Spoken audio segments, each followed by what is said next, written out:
Salut! Bienvenue dans À Cheval, le podcast de l'équitation collaborative. Je suis Morgane, je suis coach en équitation et j'accompagne mes élèves, peu importe leur discipline ou leur niveau équestre, vers plus de collaboration dans leurs échanges avec leur cheval. Si tu es cavalière et que tu es à la recherche de connaissances, de tips, de réflexions ou d'exos pour que ton équitation devienne plus collaborative, alors tu es au bon endroit. Dans ce podcast, je te partage seule ou avec mes invités tout pour t'inspirer et que tu puisses développer l'équitation dont tu rêves avec ton cheval. T'es prête ? Allez hop, à cheval ! Salut, j'espère que tu vas bien. Aujourd'hui, on se retrouve pour un épisode un peu organisationnel de comment je prépare physiquement et psychologiquement pour mon cheval et moi-même le déménagement de mon cheval.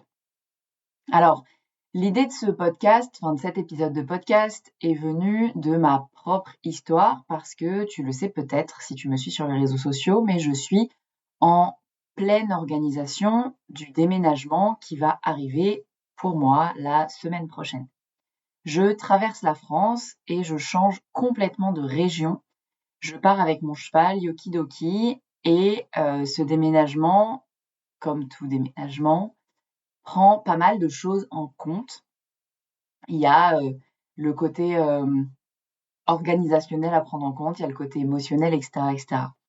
Ce que je veux avec cet épisode, c'est te permettre de te donner les astuces que moi j'utilise pour que, surtout, le déménagement de ton cheval se passe bien. Alors moi, j'ai repéré 4 grandes catégories de choses que je peux préparer.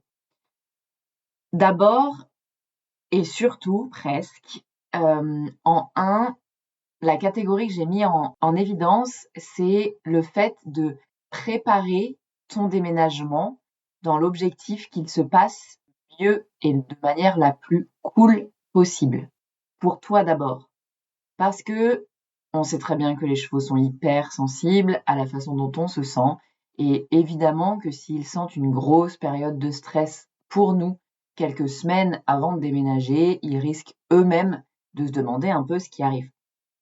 L'idée, dans la préparation de ton déménagement et du déménagement de ton cheval surtout, c'est de prendre les étapes les unes après les autres, d'organiser toutes les étapes les unes après les autres pour que ton esprit soit tranquille et que tu n'aies plus sur le moment qu'à gérer les choses qui se passent, les choses que tu n'aurais pas prévues, qui se passent sur le moment même.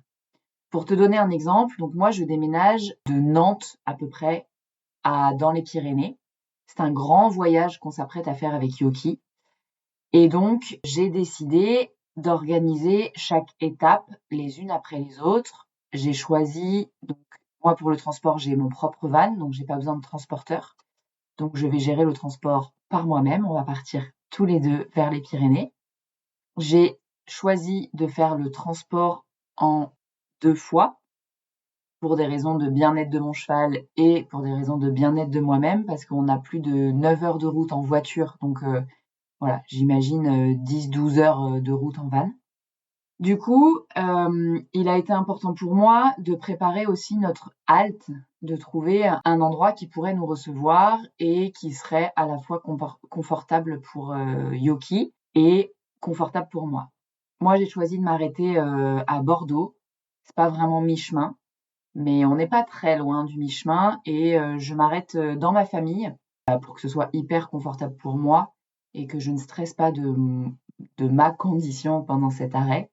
Et j'ai trouvé un centre équestre à côté de là où moi je serais pour mettre Yoki et que je puisse du coup aller le voir très facilement et très tranquillement.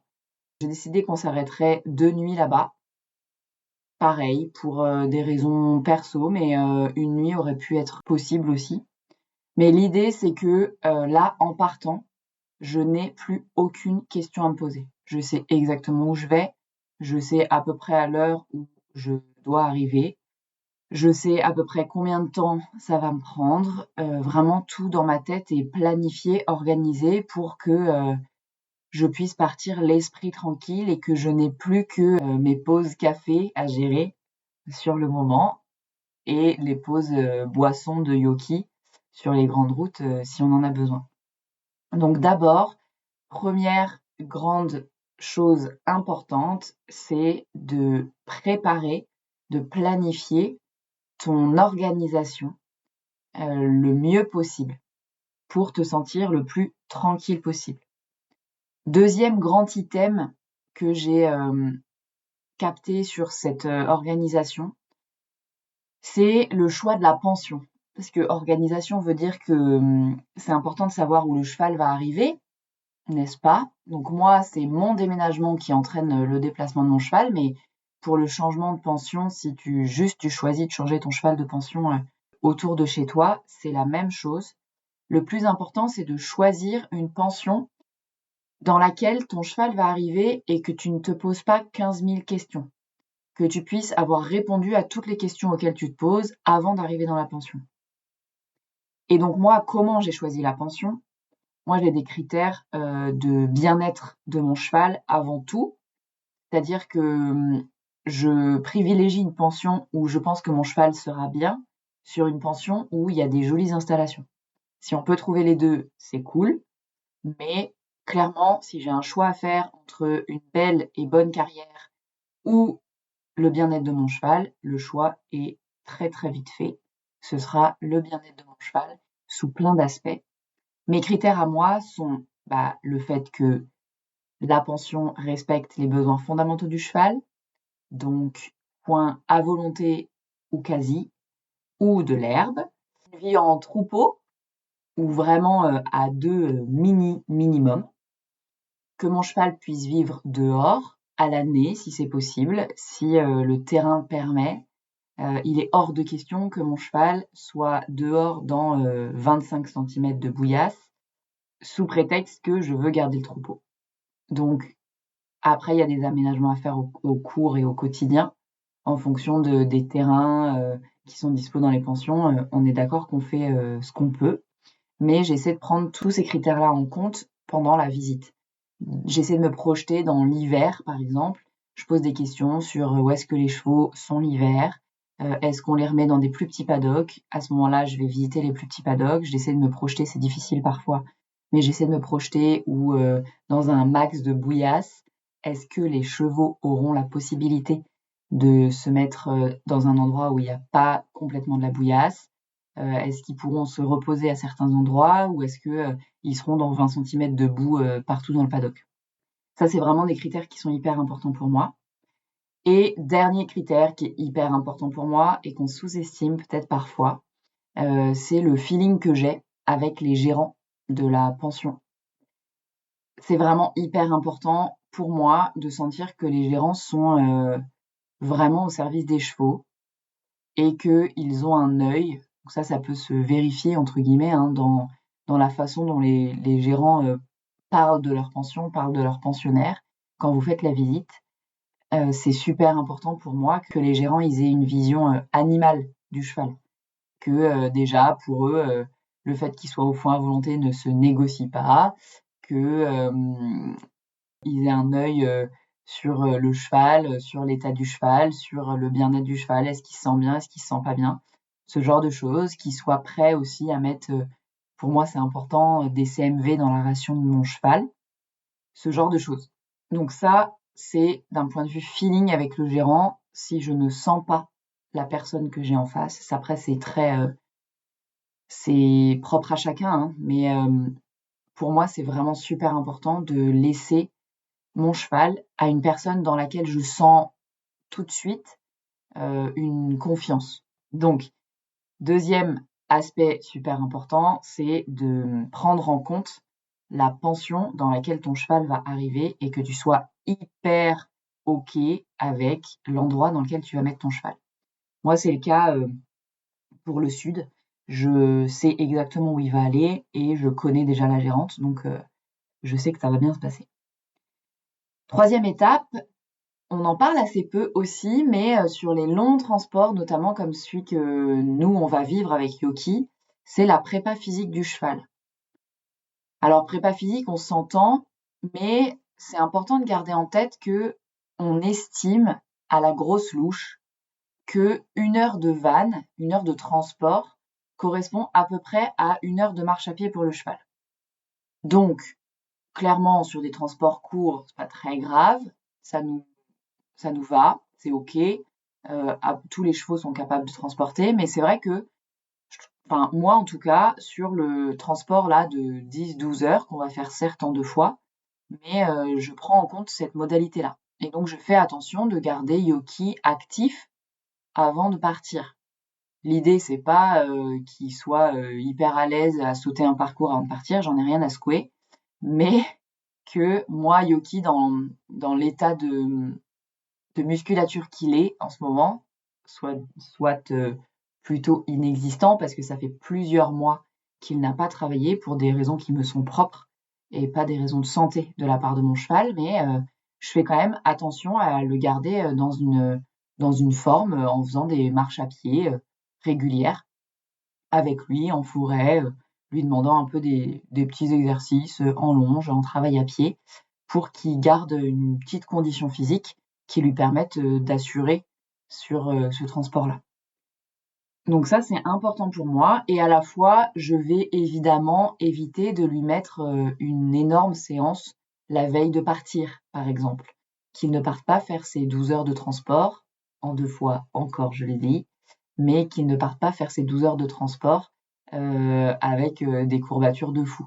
On sait que les courbatures, les pires, sont souvent 3 jours après l'exercice intense, ou peuvent survenir dans les 3 jours après l'exercice intense. Donc 3 jours avant de partir, je ne vais pas mettre des séances de fou à mon cheval. En attendant, je mets pas des séances de fou à mon cheval en ce moment.